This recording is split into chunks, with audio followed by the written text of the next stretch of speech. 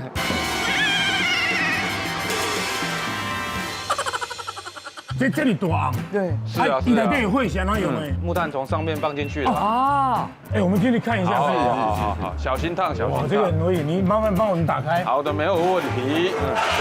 对，它就是用这种温度，然后慢慢的去煨它。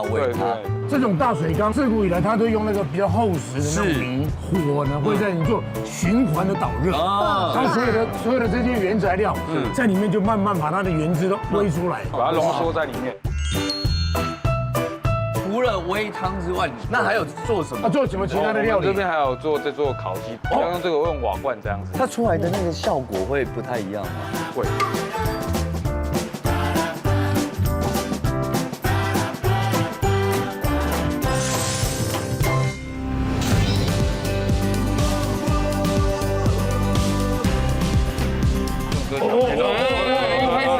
开始了！哇！所以就是拉糖汁就这样唰。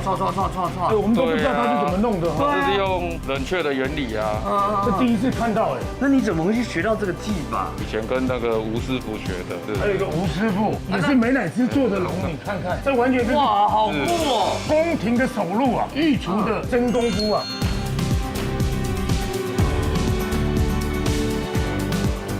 那它是怎么后？那怎么样拿下来？因为它现在还是可以塑造型的阶段，利用手来做造型。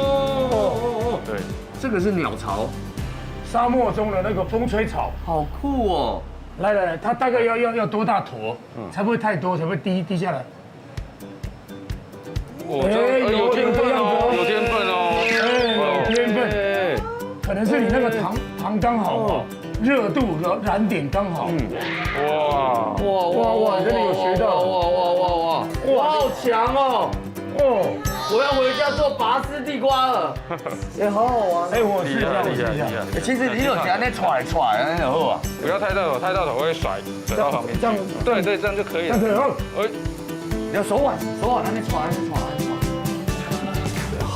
你这样会很累，手腕就好了，手腕。对啊，对，阿妈可以考。像不像3分样？哎呦，没有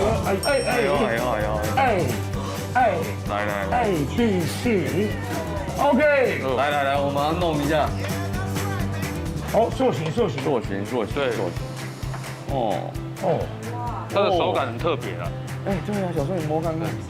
什么？很像我有一阵子没有剪头发的那种针线琴，像毛线，但是它又硬的，有点小钢丝啦，应该这么说，有点钢丝，有点硬，钢刷的那种感觉。对啊，请问这一坨要做什么？这个是我们代表我们的中华队拿到了冠军，是的，它可以放上去是不是？可以啊，来，主播再把它，哇，就这样放着。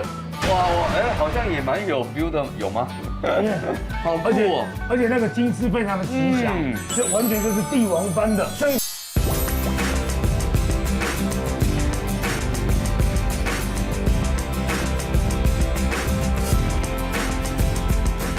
不单单只有这样子哦，灯光秀来了。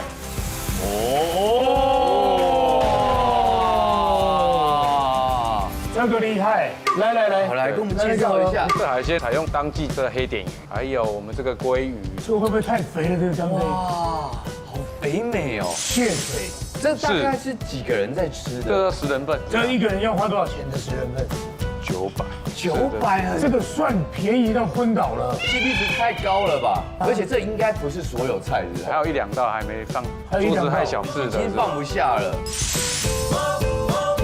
我们来看看跟一般的瓮油鸡有什么不一样？因为我觉得它那个柴烧香比较明显，然后比较甜，它那个皮那个脆度，这个皮面上面收干了之后，皮下那个油，依然存在，一咬下去那个层次就迸发了，是跟昂啊有关系，还是跟你们的那个腌料有关系？应该是跟瓮有关系。对，因为我们是用木炭，一般瓮窑鸡大部分是用木材，木炭的温度比较高。那个微杯子，麻烦给我那个上鸡腿肉，哇，这用什么样的香料去佐它？我们用了5、6种香料去调试，而且好弹哦。哇哦，棒吗？那个上鸡腿肉是软到不行啊，哇，完全都在里面，这不是摇而已，把我那个海盗拿小队，这是我近几年来可能是吃过最全面的、最狂的、最狂的。他们好像让这个鸡的甜度更升华了一阶，鸡汁没有流失到太多。哇，这个哇，那自己有开餐厅啊。这位同学，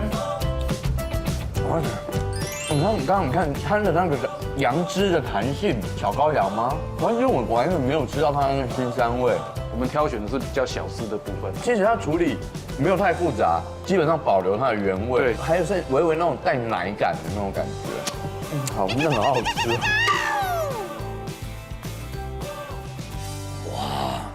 哇，这一口我肯定要形容一下。这好像有一种，那我高中的时候到站那个公车跑走了，然后我一直追那个公车，一直在后面骂，一直快要跑到下一站了，突然间他就跑掉了，下一站没有人停车，结果后面来了一部进口轿车，是，请坐。我一上去，然后就给了我一碗汤。那个是什么样的人物？然后那是我阿伯，我才能去打车。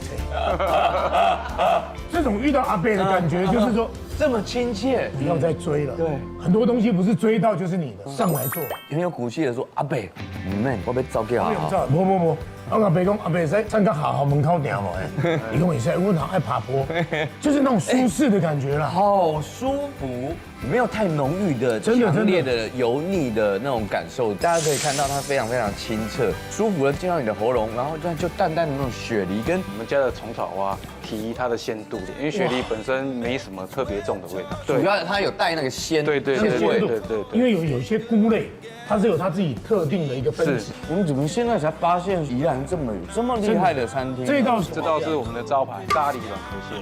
软壳蟹，哇！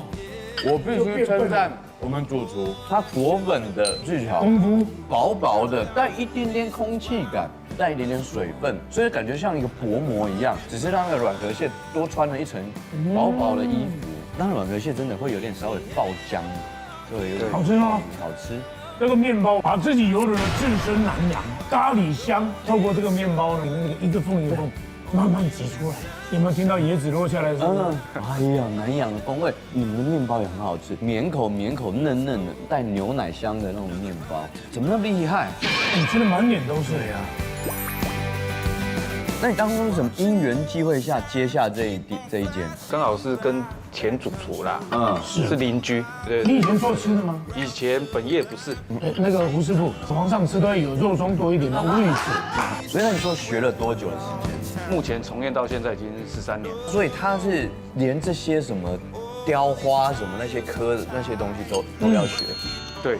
他也好会炒饭哦，它本来就炒得很松，然后再加上呢细的那个海带、紫菜，上面还有肉松下去。对，它肉松好调味哦，因为肉松也是烘烤出来的，所以它那个火候跟锅气好像两个蛮 match 的。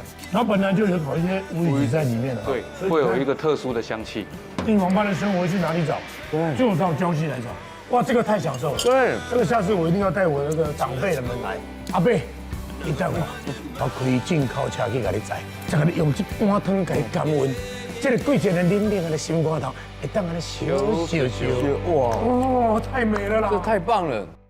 喜欢我们驰骋都市传说乡间的旅行风格吗？那你现在要做的是按上订阅，加上小铃铛，快点！